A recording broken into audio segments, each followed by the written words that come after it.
and welcome to the very first stop of the NORA Global Vision Retail Talent Tour. Yeah, thanks, Paul. It's Phil Reichelt. I'm the founder and principal at Tenant Leasing Group. We've been doing this for 10 years. I'm originally a property valuer from Adelaide. I've spent some time in Darwin and I've been in Sydney for the last 20 years. So we operate nationally, Australia and New Zealand, together with referral partners over in the States and Asia and UK and Europe, mutual, whatnot. We typically, brands like Culture Kings and Simon, we're very grateful to be able to have the opportunity to work with Simon and Tani. They've got obviously very exciting, exactly the opposite side of the excitement range compared to what we do.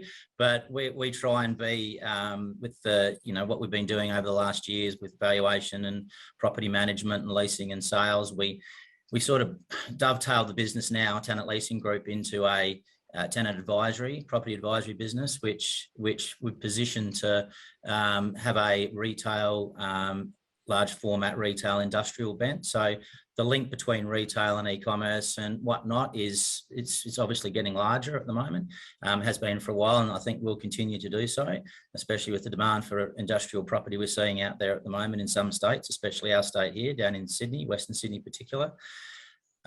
So we pretty much look at the briefs from individual brands, and for Simon, who needs everyone wants Simon in their centre and everyone wants him, and probably the biggest challenge is to, it's more of a marketing concept for the centres than it is paying a rent concept. And we've just done a deal over in Sylvia Park in New Zealand, and it was, quite clear that they, it helps everyone. Everyone's got to win out of this, and that's the most important thing. So, we try and come to the table from a win-win position, which, obviously the amount of traction and the amount of traffic that Culture Kings bring to the centre over there is amazing. And I think off the back of that, it works both ways. So from what I can understand, it was a pretty good store opening over in Sylvia Park. So we try and, we're only as good as our next deal, Paul. So we've got to make it work. So, I say to Simon quite regularly, if we're no good, get rid of us. So that's kind of how we, sort of position ourselves.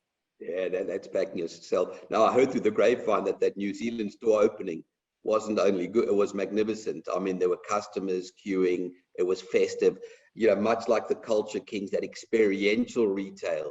There was an amazing burst of energy there, which, as you say, is good for all retail in proximity.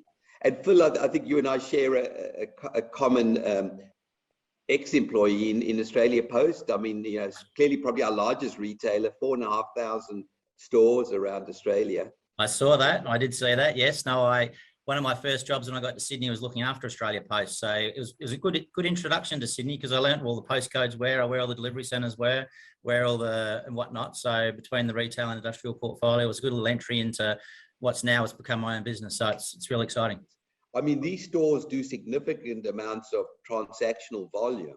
So they're not just showrooms, but yet they've created this pivotal connection, which then connects like a digital golden umbilical cord to the customer long after they've left the store.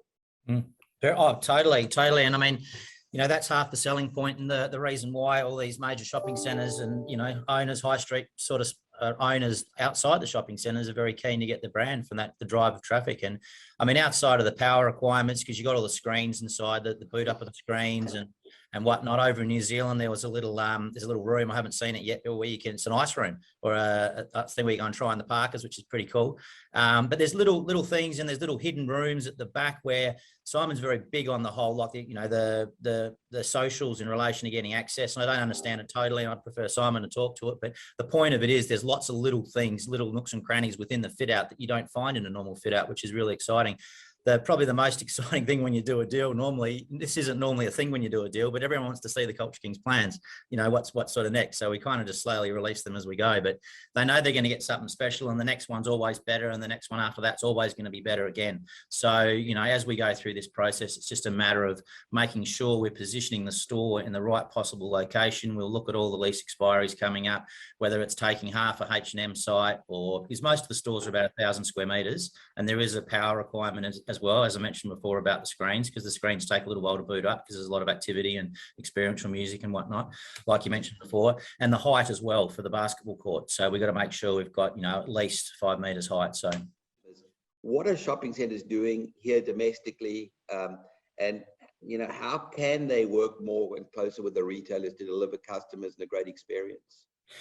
Yeah, no, good question, Paul. But I see it, with the Westfield Direct. I mean, I think they're trying, but a lot of brands like Culture Kings and other people who've got other businesses who have got that real underground customer.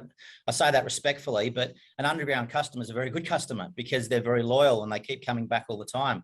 And I think the shopping centres are realising this, and they're trying to sort of replicate something dissimilar.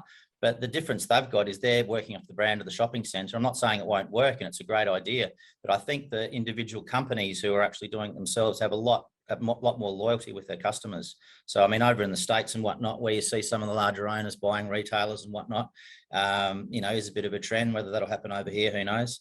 But yeah, it is Westfield are the main guys, but I still see that the brands that are doing themselves, like Culture Kings, are a hell of a lot more stronger. And it's a lot of investment for the shopping centres to do.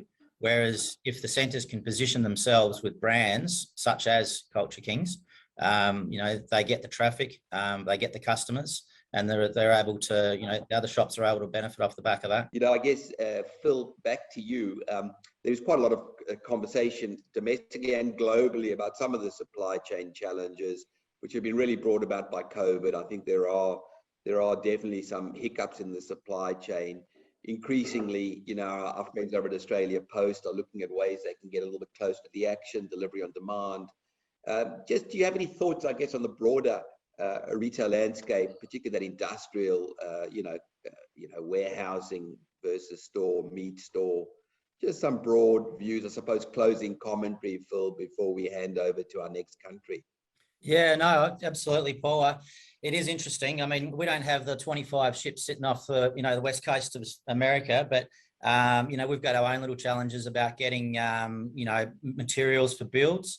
We're just in the process of looking around for a warehouse assignment at the moment, and we're running the process and looking at a number of sites. But we've got a time frame we need to work in, and a lot of the feedback coming back is about the steel and the concrete and whatnot. It's not going to delay it, but it's a consideration when we go through the process. And depending which state we're in at the moment as well, like Sydney, for example, and in particular for industrial warehouses, they are sort of being sort of swept up pretty quickly.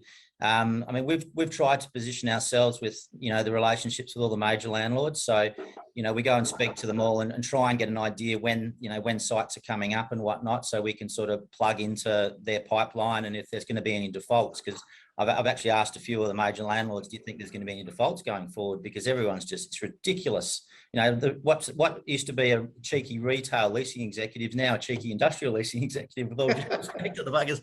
But it's like, it's interesting, and it's just so they're able to play a bit of a game with us, and it always used to be the other way around. So it swings and roundabouts, and like all the smart investors, 5 years time, so it'll be back to retail again. But at the moment, we're just experiencing high demand, and the number of defaults next year will be interesting.